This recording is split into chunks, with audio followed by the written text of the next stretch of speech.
Ever since I moved into this place, something hasn't felt quite right. The rent is cheap, the location is ideal, and the apartment itself looks pretty decent for what I'm paying. But the longer I stay, the more I notice the little things. Odd noises, strange smells, cold drafts, that make me wonder if I've made a terrible mistake. When I first signed the lease, I didn't think much of the rules. Every apartment building has them. Don't be too loud, no smoking inside, keep common areas clean. But here, they're different. My landlord, Mr. Pratt, handed me a separate list the day I moved in. "You'll need to follow these," he said, his eyes unblinking behind smudged glasses. His fingers lingered too long when he passed me the sheet of paper, as though reluctant to let go. The list had a simple title: Rules for Tenants. But beneath that title were rules far stranger than I expected. At the time, I thought it was just some quirky joke, like something out of a bad urban legend. I even laughed when I read it. That laughter died quickly though. Now, I don't laugh. Not anymore. You have to understand, I didn't think much of it at first. Who would? But as the days go by, the rules make a horrible kind of sense.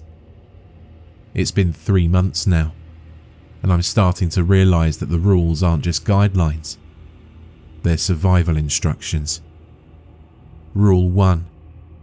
Do not use the elevator between 2:37 AM and 2:56 AM. If the doors open during this time, do not enter, no matter what you hear or see. This one stood out as strange right off the bat. The time is so specific. Why not 2:30 or 3 AM? Why those exact 19 minutes?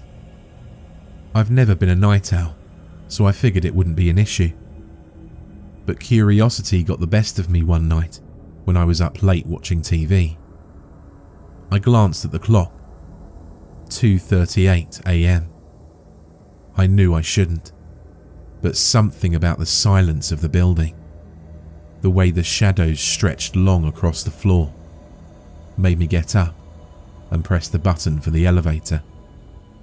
It arrived almost instantly.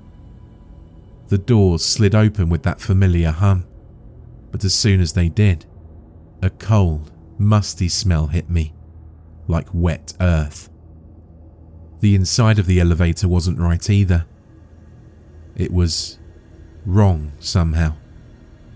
The walls seemed narrower, almost like the metal was bending inward, and the light flickered weakly. Then I heard it. A faint whisper. A voice, low and soft, calling from somewhere inside the elevator. I couldn't make out the words, but it didn't sound human. I backed away, my skin prickling, and as I did, the doors began to close on their own. I didn't touch that elevator again for weeks. Rule 2. If you hear a knock on your door after 11:13 PM, do not answer it. Look through the peephole. If no one is there, lock your door immediately and do not respond to any further noises. The first time it happened, I thought it was just some drunk trying to find their way home. It was well after midnight, and I was lying in bed, halfway to sleep, when there was a soft knock on my door. I froze. My mind immediately went to the list. 11:13 PM. It was well past that now, but I didn't get up right away. I convinced myself it was nothing, just a coincidence. Moments later, it came again, more insistent this time. I glanced at my phone. 12:02 AM. It wasn't my imagination. Someone was there, or something. I crept to the door, my heart racing, and peered through the peephole. Nothing. The hallway outside my apartment was empty, just the dim light of the exit sign reflecting off of the peeling wallpaper. It came yet again. This time, it came from the window on the far side of the room. I don't live on the ground floor. I backed away, my hand fumbling for the lock, and twisted it with shaking fingers. I didn't sleep at all that night. Every time I closed my eyes, I heard the knocks, fainter, more distant, but they didn't stop until morning. Rule 3. If you find a coin outside your door, leave it there. It isn't yours. This one seemed almost silly. Who would leave a coin? But a couple of weeks ago, I walked out of my apartment early in the morning, and there it was.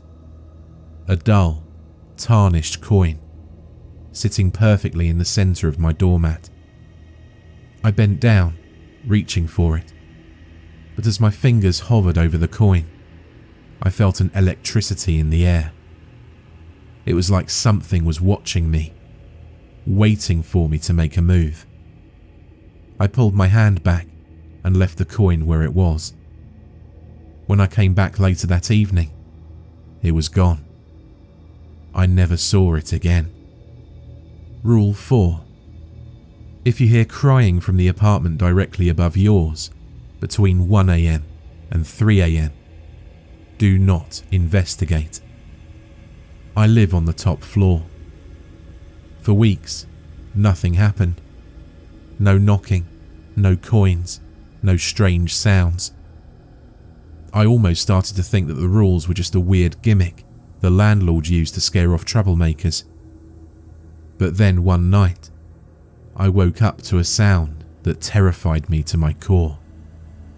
It was soft at first, barely audible, but unmistakable. Crying. The muffled sound of someone sobbing, coming from directly above me. I glanced at the clock. 2:14 a.m. There was no apartment above mine. The crying continued, growing louder, more desperate. Whoever it was sounded like they were in pain, like they needed help. I pulled the blankets up to my chin, my heart pounding, but I didn't move. I couldn't. The rule echoed in my mind. Do not investigate. The crying went on for what felt like hours. I tried covering my ears, but the sound seeped through, filling the room until it was all I could hear. And then, as suddenly as it started, it stopped. The silence that followed was worse. I stayed awake, staring at the ceiling, too afraid to close my eyes. The next morning, when I walked out of my apartment, I noticed something strange. The ceiling above my door had a faint, wet stain, like something had leaked through from above. As I said before, there is no apartment above mine. The day after, I went up to the roof to investigate. It was completely empty, with no sign of anything strange. Rule 5. Never go into apartment 6B. It is not empty. I've never been in apartment 6B. I don't think anyone has. It's the unit at the very end of the hall, and every time I walk past it, I get this strange feeling. I can't quite put my finger on it. The door is always closed, the blinds drawn, but every now and then, I hear noises from inside. Soft thuds, whispers, the creak of floorboards. I asked Mr. Pratt about it once. He didn't answer, just gave me this look, a mix of fear and irritation, and told me to mind my own business. After that, I didn't bring it up again. But last week, something happened. I was coming home late, around midnight, when I noticed the door to apartment 6B was ajar. Not wide open, just a crack. I should have walked past. I should have ignored it. But something drew me closer. I don't know if it was curiosity or something more sinister, but I found myself standing in front of the door, my hand hovering over the doorknob.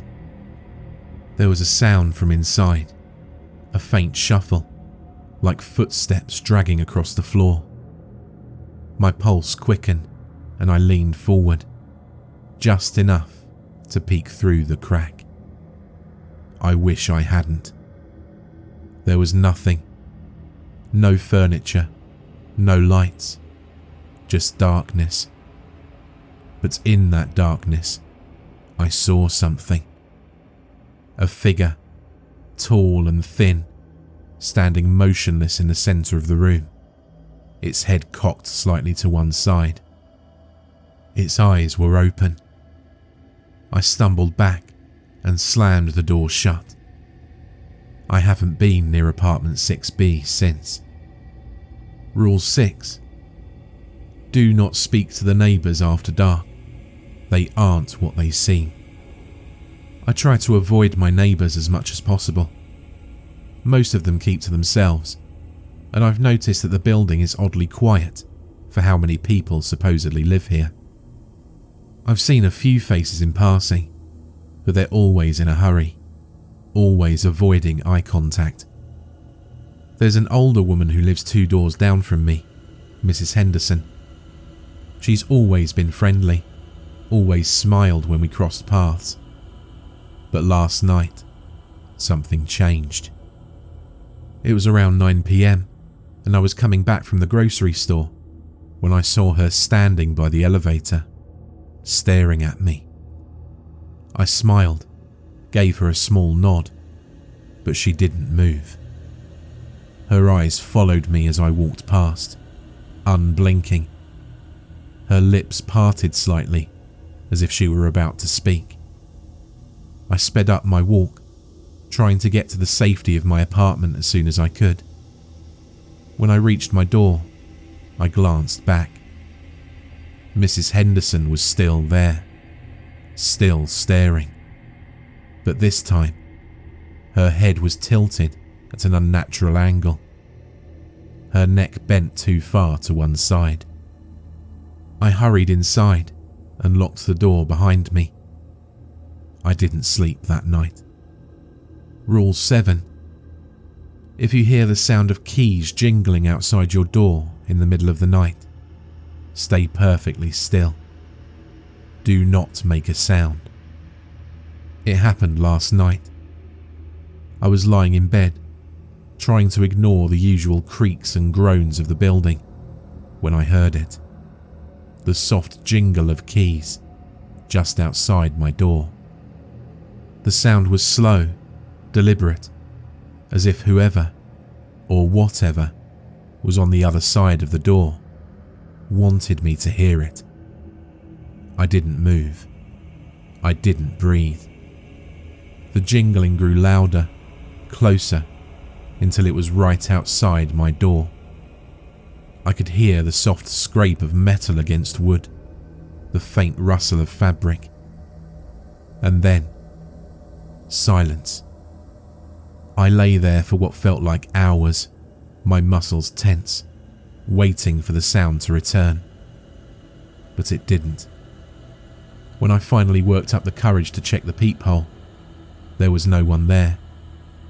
But I could still hear the faint jingle of keys echoing down the hallway. I don't know how much longer I can stay here. The rules are getting harder to follow, and the things I've seen, things I can't explain, are starting to wear on me. I've thought about leaving, about packing up and finding somewhere else to live, but something keeps holding me back. Something about this place feels wrong, like it doesn't want to let me go. I can't help but wonder if I've broken one of the rules already, without even realizing it. Maybe I missed something, some small detail, and now it's too late. Whatever the case, I know one thing for sure. I'm not alone in this building, and I never have been.